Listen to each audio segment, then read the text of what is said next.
Secure and accessible website. I'm talking about the HTTPS.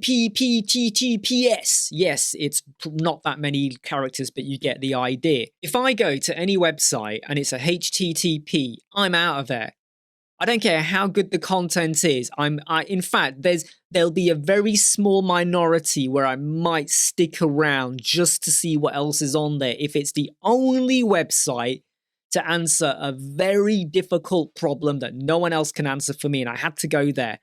99.9% of the time, I'm not going to stick around. And if you have a shop that is not secure, why would anyone want to start sharing their payment details with you? And if you're a web designer with a HTTP website, again, I'm going to pay and you can't even secure your own website. Secure websites gain much better priority in search engines than non-secure. So stop hurting your SEO and your search ranking tree rank by having a non-secure website. Get your SSL certificates installed if it's not already provided by the host. There's lots of solutions out there. You have no excuse